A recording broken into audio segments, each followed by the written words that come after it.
IT guy. Okay, yeah, I wish I was an IT guy. Okay, go ahead. Oh boy.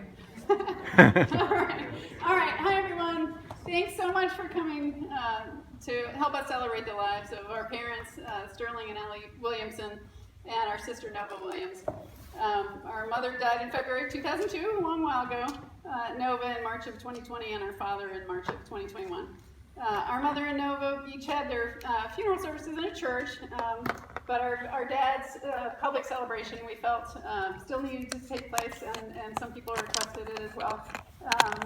So we felt that we weren't sure that a church would quite do for him. So the Chrysler Museum felt like a better place for his event. So, and this way we could most appropriately celebrate their lives with art and music. So, let's see. Some of you may remember the Williamson home, surrounded by nature and animals, a pond, maybe a few alligators and snakes, and a household with a designated music room and a baby grand piano. So once the decision was made to sell the home, we needed to find a perfect home for the piano. So the Boston baby grand piano would need to find a new home. We each would have liked to have kept this piece of our past and the symbol of our mother, but ultimately it was felt that it would, if we could find someone to love and take care of the instrument and help it sing, then this was the most appropriate new home for this instrument. So after we explored options, ultimately our very last ditch attempt, where we had to have the piano out by a certain date, came together with the help of Christine. Thank you so much, Christine. And this Facebook Marketplace, thank goodness for Facebook Marketplace, connected us with Tim Dale, who had a keen interest in this Boston Baby Grand, having enjoyed a Boston Grand in his past. Once he went to look at the piano, he shared a video of himself playing our mom's piano. I think it brought us all to tears, and it was just awesome. So while we watched him playing with his masterful instruction, we all knew that this was simply meant to be, as if Mom had orchestrated this whole situation and made it happen. So the piano will be used. So he's a piano teacher, and he will be using the piano to teach students, which is right along the lines of what our mom would have loved. So, and the piano will sing often, as opposed to sitting in my basement and having me feel guilty that I wasn't playing it. So further blossoming from this new relationship with Tim came the opportunity to create learning and scholarship opportunities for students of music. So here I have the honor to introduce our newest family friend, and Tim, I don't know where he went. Oh, there he is. Tim Dale. He's sought after as a performer, educator, and musician injury consultant. He began playing at 6 years old, receiving a full scholarship to study at University of North Carolina School of the Arts at 15 years old. Mr. Dale completed his academic studies with a Master of Music in Piano Performance and Piano Pedagogy and select doctoral courses. He has performed across the United States, Canada, and England in the chamber music, concerto, collaborative, and solo domains. As a pedagogue, Mr. Dale has taught at the community and college levels for 11 years. His students have successfully achieved careers as music therapists, music educators, ensemble directors, and performers. Recent students have gone on to receive scholarships at major U.S. music schools. In addition to his passion for music, Mr. Dale began working in the hand therapy realm in 2015 in orthopedic outpatient clinics. His approach to piano teaching combines rehabilitation and prevention principles so students are best equipped to develop a lifelong sustainable keyboard technique. So Tim Dale and his students, I'd like for you to come out. There's a couple names that I'm not sure how to pronounce, so come on out, please. Thank you.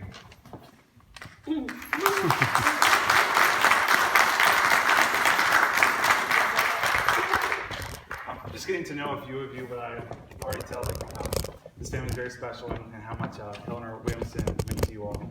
And my teacher had a Boston piano, and I can tell you, I tell people that pianos have souls because they are made from wood, and they do have hearts that breathe and condense and expand. But they really do. And we, we met the piano, and we had it moved to my teaching space in Chesapeake, and we had it tuned, and it just didn't hold. It had been a long time. And so we had it tuned again 6 weeks later, which is very aggressive, and it just didn't hold. So the third time we tuned it, it's back. You know, it's like, it's unified sound, it's got a robust bass. It's really any pianist's dream to have an instrument that is so lively, and it's just awesome. And so thank you all for supporting the studio, and of course the family is sponsoring 2 students for a piano scholarship this year. And with the piano scholarship, we're just trying to find our most talented, dedicated people and push them a little bit, give them a little tailwind, remove some friction, and just let them go on their way. So this year, I want to introduce my first winner is Avery. I first met her in 2015, still working on her last name. I saw her at Recital, and her command of the keyboard was incredible compared to her peer group. We worked together for about a year, and then we disappeared. I moved to this side of the water, and she stayed there. And her mom reached out to me last summer, and I'm so glad she did.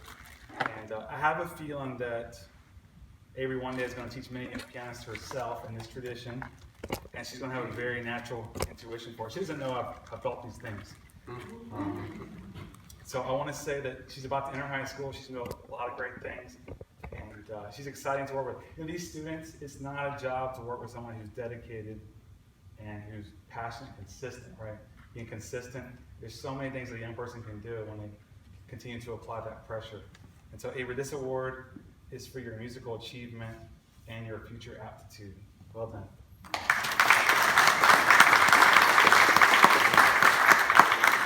The next recipient, also Eleanor Williamson Scholarship, is for Lauren. I met her in 2018. I ran out of teaching lessons and talked to her family. And they don't know this, but I wrote down their email address and I sent them an email. But the email address was incorrect. So you guys gave me a second chance to work to meet with Lauren. And so this is our 4th year together, and she hasn't fired me. But I can say with confidence that she's always willing to do the slow prep work in the workshop and the wood shop to make a really fiery performance. She plans to join governor's school here in Norfolk in 2024, and they will be fortunate for her to attend. Well done, Lauren, on your hard work. Thank you so much.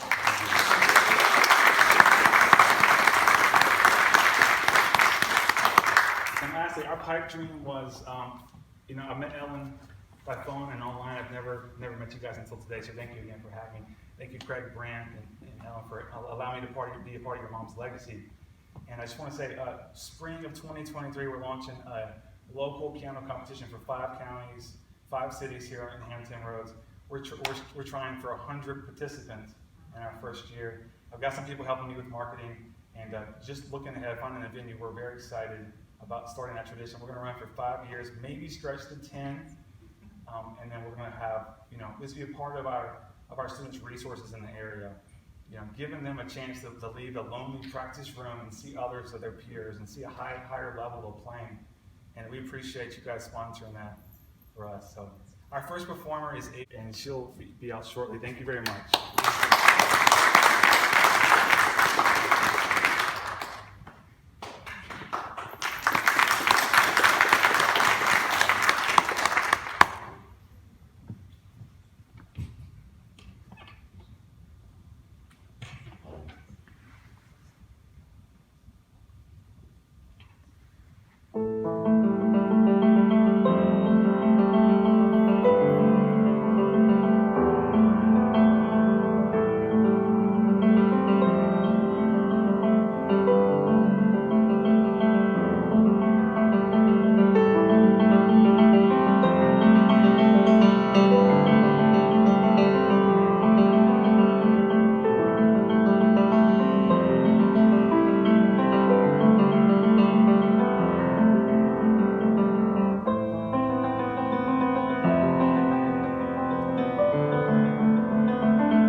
George Gershwin, Embraceable You.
7-2.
Williamson, Rachmaninoff B Major Prelude, Opus 23.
So, this is the beginning. We've got another whole thing going on. I'm glad to see everybody's here. We've got people from all over the United States. We've got friends from our high school years that have come across the country. People that knew my parents and loved my parents and knew them enough to understand some of the humor that's involved with what you're going to see tonight. And at the same time knew them enough to understand the gifts they gave to us. Again, there's a lot going on tonight, and I hope that you can all stick around. We'd love to have some conversation with you, and thank you. We're going to be moving from this area. We're going to go through those doors, take a right, and then go through the alley there, and then take another left, or take a left, and that'll take you toward the atrium of the museum. That's where we're going to be next. Thank you.